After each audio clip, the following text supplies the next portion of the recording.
Welcome to Conversations with Tom Shorkey. Conversations explores the past, the present, and the future of the communities in which we live through the eyes of interesting individuals. Now let's join our host, Tom Shorkey. Welcome to Conversations. I'm your host for today's program, Tom Shorkey.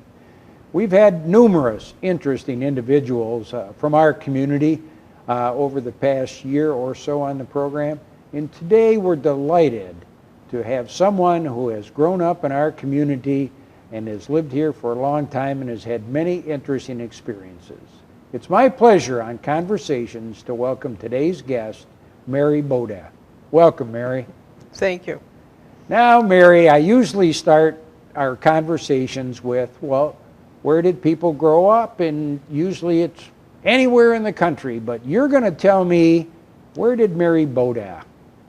Okay, I grew up on Kennedy Road, 1831 Kennedy Road.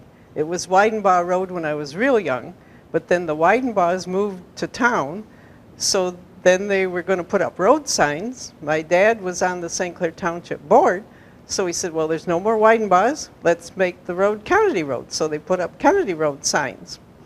And anyway, I grew up on a farm. It eventually was 154 acres. It wasn't that many acres at first, but then my dad bought more. So my sister and I were farm girls. Now, farm girls on Kennedy Road, and obviously, which I think I just put two and two together, your maiden name might have been Kennedy. Yes, it was. So Mary Kennedy from Kennedy Road. Now, for people who have spent most of their time in town in St. Clair, if you wanted to get out to Kennedy Road today, what would be a couple of directions you might give somebody to find the old homestead? Okay, go out Vine Road, and don't turn on Hurst Road, but keep going on Vine, and then Kennedy Road only goes to your right, and it only goes between Vine Road and Newman Road. Or you can go out Rattle Run Road and turn on Vine and get to it. And what about if you're out on Wadham's Road out by the gas station and the old Stuckies? Can you kind of get at it that way? Oh, yes. Just go Newman Road to Kennedy. Yes, just a half mile probably. Now, when you were Mary Kennedy of Kennedy Road growing up in the late 40s, early 50s in St. Clair, how many of those roads were paved out that way? Not very many. Not very many. Wadham's Road was Mitchell Road, and all these other roads were different names too, and there wasn't many. Rattle Run Road, I'm sure, was paved when I went there to country school. But anyway, I started out in country school at Kennedy Road. I was the last Kennedy to go to Kennedy school. That was the corner of Wadham's and Newman. It used to be Mitchell Road. Then they closed it in 1946. Then part of our farm was in the Bell School District on Rattle Run Road, so then we went there. Did you go to country schools until what grade? Through the 8th grade. My sister went through the 7th grade because they closed the Bell School in 56, so she had to come to town in the 8th grade.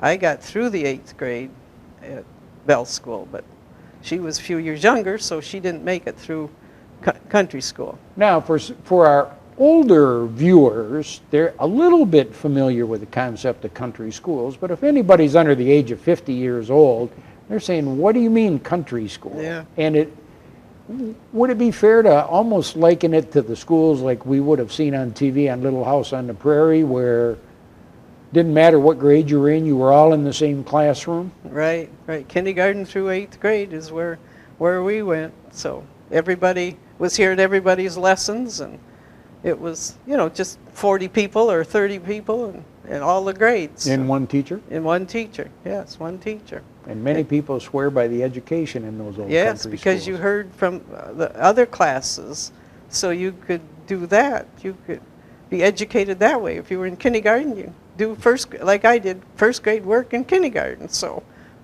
just by listening. It was time to go to high school. Where was high school at that time? That was 6th Street in St. Clair. Well, it's funny. Our studio is now in the back of what most people refer to as the old middle school, but unbeknownst to a lot of late arrivals in the city of St. Clair, this was the high school up until about 60 or 61, I think. Yeah, 61 was the last graduating class. My sister was the last graduating class here, and then 62 was the first one out on Clinton, the new high school. And the old high school, I believe, was built in 1923, I think it opened. Now, Mary Kennedy from Kennedy Road, who went to the Kennedy School, is now at St. Clair High School on 6th Street. Tell our listeners a little bit. A teenager in the middle 50s in St. Clair, that was way before urban renewal. Like, where were the hangouts for teenagers then? Well, there was Burgess's Candyland, where a lot of the high school kids worked after school and stuff, where you go in and get a soda or a sandwich or ice cream, whatever. There was a pool hall where the boys went. There was the movie theater. There was the shrimp boat. People swam in the river back then, because there are pictures from the old days of them jumping off diving boards into the river. And of course you went to basketball games and football games. There wasn't a lot of sports back then, but there was baseball, football, and basketball, and there was dances at school. Every grade had some dance sometime, and there would be proms when you got to be a senior. Oh, and there used to be junior senior banquets.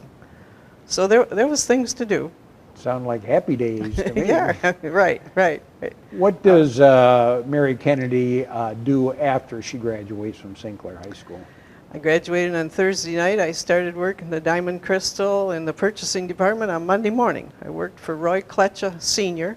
and Dick Johnson, R.O. Johnson. He was really involved in the boat races and the carnival. Dick Johnson, he talked on the phone year-round to get things going about the carnival and the big boat races back there in the 50s. And probably in the 50s, I would say there was probably a significant percentage of population worked for the Diamond. Oh yes, just about all of St. Clair always, it seemed like, retired from the Diamond. One way or the other, you worked there. That was the big company, naturally, in town. Well, now you're working at the Diamond, and I think you told me a friend of yours said, hey, I've got a hot idea for a date for you. Tell me who that was and how that worked out. Bernadine Brzezowski, she was when I first started working there. And she had graduated with my future husband, Bill. And so then she bugged Bill in March of '58 until he called me, and we went out, and that was it. And then we were married in October of '59. So you married Bill Beaudua, another St. Clair kid. You were a country girl. Where did Bill grow up in St. Clair? On Gough Street. We say Goofy Street, but anyway, Gough Street. Gough? Yeah, Goofy Street.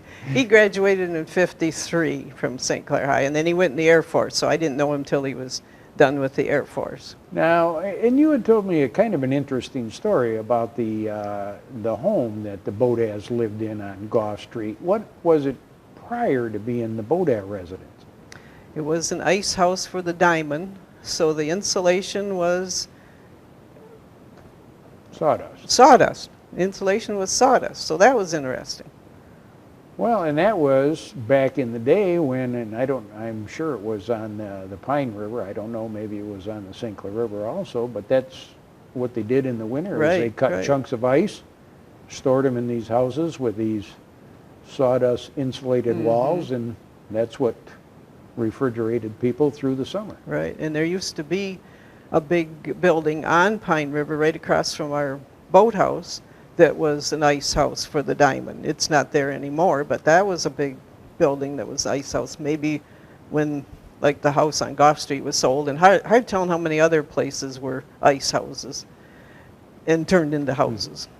Well, and you know, I think what's interesting, and your husband, Bill Beaudua, I mean, it's almost like you were the first lady of St. Clair for a number of years, because Bill was a long-time fire chief, but how much time did he really put in the fire department? Yeah.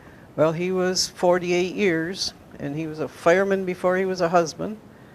His dad, of course, was either 55 or 56 years, so I always say Bill was practically born at the fire hall. So, and he loved the fire department, and you have to be a good fireman. You have to love what you're doing. So, and he was chief, I believe, for 17 years. So he, between he and his dad, they had 100 years Yes. together of volunteer Yes. fire work in the city of St. Clair, and then of course culminating with 17 years as the fire chief. Right. What neighborhood did you, and somewhere between Kennedy Road and Gough Street, you guys found a neighborhood? Where did you end up? We rented 1905 Vine from October to July, and then we bought a house that was a state trooper who was transferred. His name was Black, 1170 South 12th Street. So I've been on 12th Street since July of 1960. Wow, There's 57 years in one spot. Yeah, there's only one family on 12th Street been there longer than me. Ralph and Jerry Mayhew have been there longer than me. So we're the old timers for 12th Street.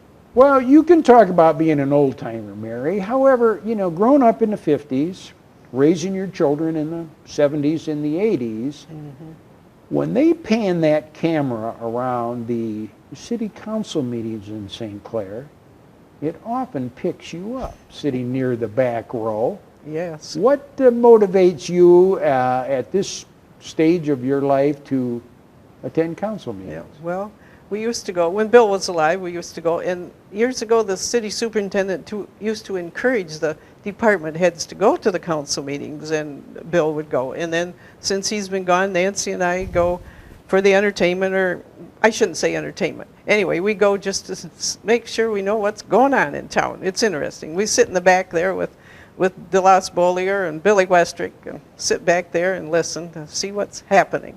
Well, as a 57-year resident on 12th Street and president of the council, how come you never ran? Oh, that's not for me. That's too much. Yeah. That's too much. Somebody else can do that. Somebody else can do that. Mary, you were here before, during, and kind of after urban renewal.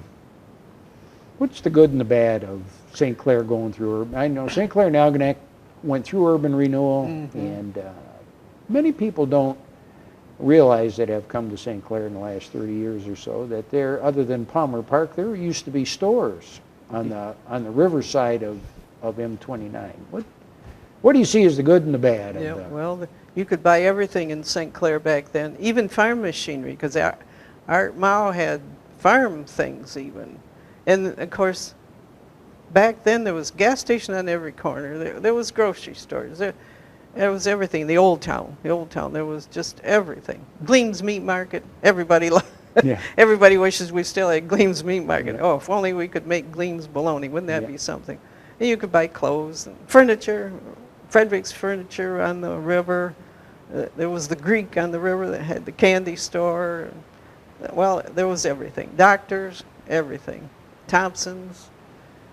Well, Thompson's was a hardware, wasn't it? And then when when urban renewal came along and George Thompson became a furniture guy. Right.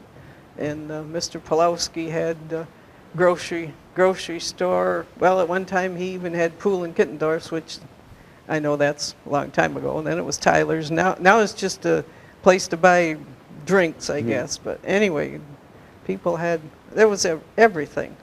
And then when urban renewal came, there was lots of stores. But then all of a sudden it changed, because then you went up to Fort Gratiot to the mall, or you went down the other way to the mall, and there just wasn't there isn't all the stores here in St. Clair. But you can get your hair cut and you can buy pizza in St. Clair, for sure. I do think there is, as you used to say, a gas station every corner. Yeah. Now that you can get a haircut or buy a pizza on almost every corner, it seems. Right, that's for sure. And there's good restaurants yet. Yes. So. What kind of, do you have any memories of the St. Clair Inn?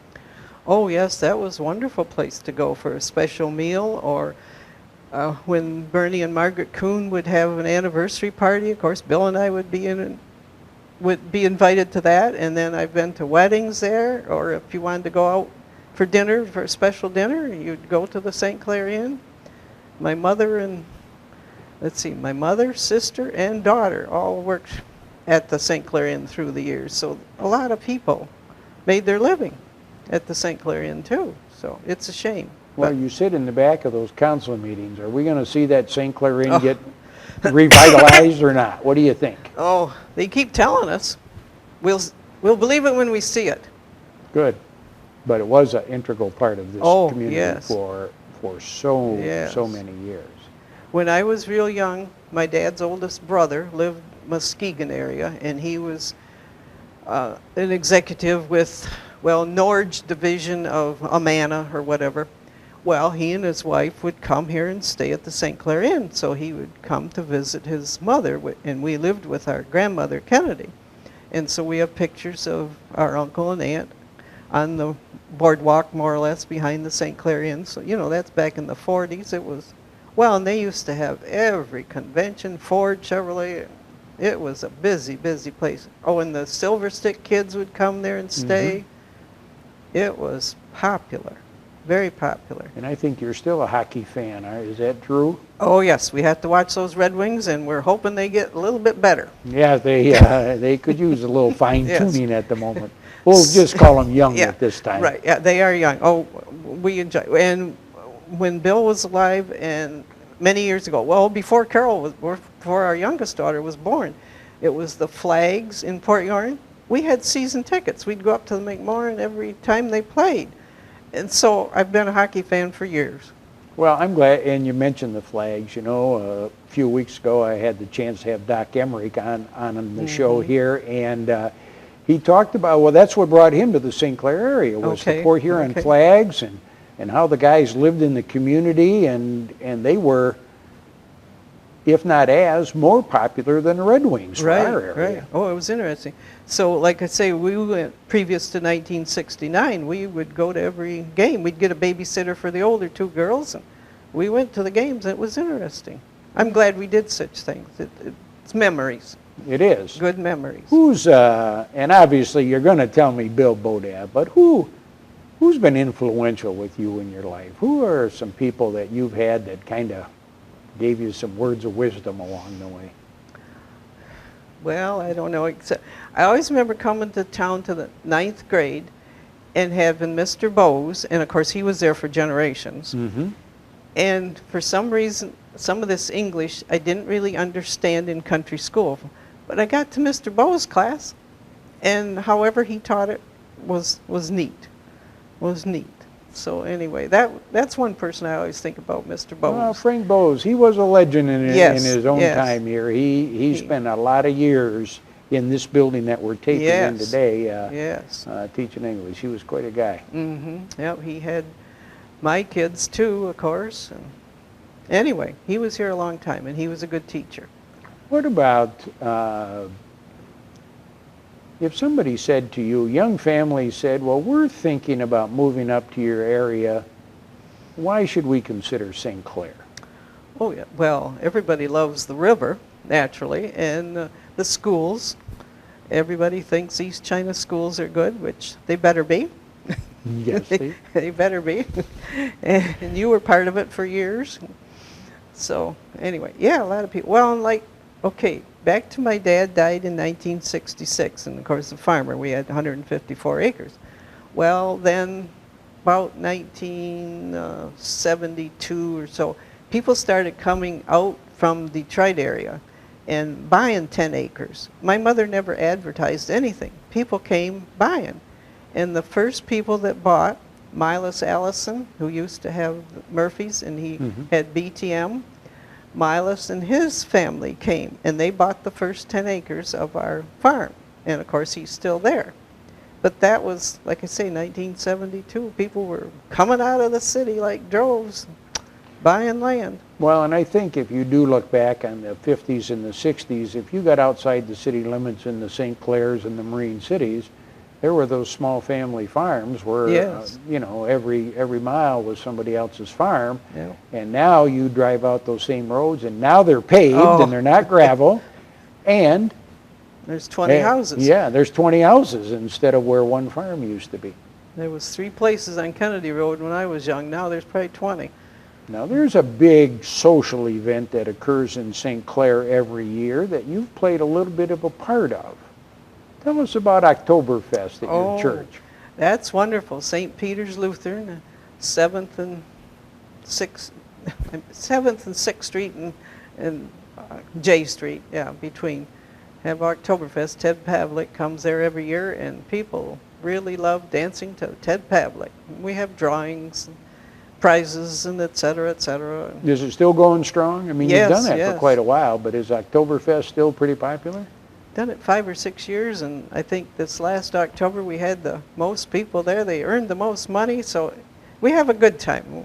we help selling tickets and doing things. Is that because of the good sauerkraut, or is it because of Ted Pavlik's band? Ted Pavlik, yeah. Yes, they do have food from Neiman's, because of course Neiman's go to St. Peter's, so. Oh, that's great. Yeah, they get the food from there, so that's good. Small town in action. Yes. Oh, and the Neiman family does so much for everybody. If you ask them for something, they do it. When we, it's going to be quite a few years yet, but when we have you back for your 100th birthday party, okay, what would you like Mary Beaudua to be remembered for? Oh my goodness. Well, I worked at the Diamond. I worked in the schools, in the cafeteria, in the kitchens. I worked in the kitchens for 10 years. And that was enjoyable because when those first graders would come through that lunch line, that was so cute when they would come through for the first time. Because back then the kindergartners went home at noon and stuff. And then, of course, fireman's wife for 48 years, and always helped out at the fire hall. And we had, in 1986, we started having a garage sale at the fire hall, and they're still doing it. I'm not involved. I don't have to be. I did my share.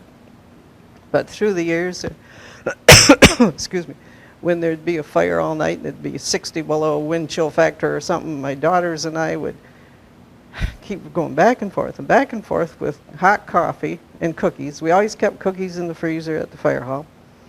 And that one winter, we had that awful fire. St. Clair Highway was a house. Sunday night. Okay, the next Sunday night, the bowling alley in Marine City burned. That was a cold one. I think it was 1982, 81 or 82. And then in the hot summer, girls and I would take water or lemonade or whatever, because when you're out at a fire forever, you know you're going to get hot and exhausted. And then you'd cook breakfast for them. I'm talking too much. No, you're talking great, and it's, I think to paraphrase, the answer to my question is, it sounds to me like Mary Kennedy Beaudua, local farm girl, country schools, St. Clair High, Diamond Crystal, married Bill, fire department was as much part of your life as it was his, I think, by the sounds of this. And very proud of your community, and you still care deeply because that's why you're in the back row at those council meetings. Right, right. I think for our listeners at home, I hope you've enjoyed our conversation with Mary Beaudua today. Been insightful as to a little bit about what this community looked like, 30, 40, 50 years ago. And you can see someone who has had a viable role in assisting the community spirit that is alive in the Blue Water area. It's my great pleasure to have had Mary on with us today. And if you are interested in watching this program, go to our website, watchctv.org, click on shows, then click on conversations. And any of the conversations we've had over the past year will be readily available to you at home. If you have someone that you know would be an interesting guest for our show, don't hesitate to contact us through our website. And on behalf of watchctv.org, Cable Channel 6, downtown St. Clair, thanks for watching, and thank you, Mary Beaudua, for being our guest. Okay. Thank you, too, for inviting me. You've been watching Conversations with Tom Shorkey. Conversations explores the past, the present, and the future of the communities in which we live through the eyes of interesting individuals. If you have an idea for a future conversation, please contact us at www.watchctv.org. Thanks for watching Conversations with Tom Shorkey.